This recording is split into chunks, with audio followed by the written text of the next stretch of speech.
All right, 8th graders, this is going to help you with your second extended response question on your third CR. So it says, correctly simplify the expression 1/2 to the 4th times 1/2 to the 3rd times 1/2. So the first thing I want to make sure we understand, 1/2 is the same as 1/2 to the 1st power.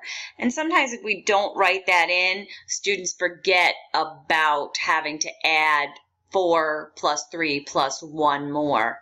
Okay, so let's take a look. So we're multiplying. We have the same base. They're all 1/2. So our product rule for exponents says when we multiply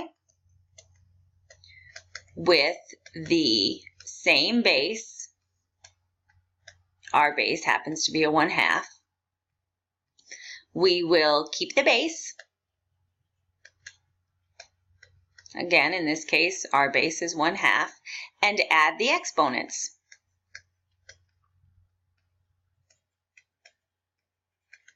Okay, so we're going to keep the base of 1/2, then we'll add up our exponents, 4 plus 3 plus 1.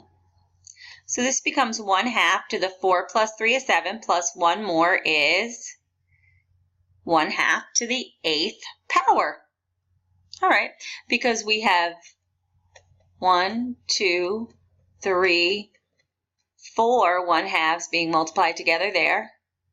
We have 1, 2, 3 1/2s being multiplied together there, and then we have this extra 1/2. 1, 2, 3, 4, 5, 6, 7, 8. Okay, good. Just double checking.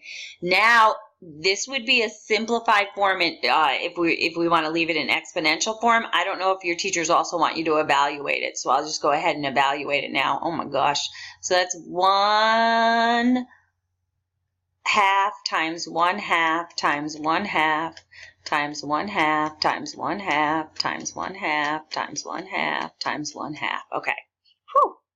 So the good news is on top we'll have a 1. 2 times 2 is 4.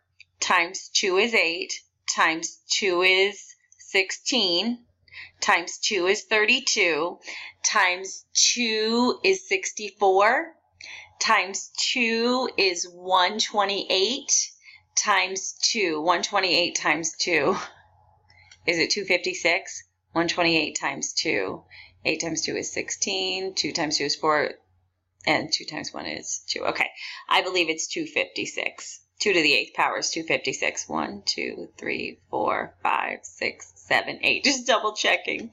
So your final answer, if they want you to actually evaluate it, would be 1/256. All right, I hope that helps.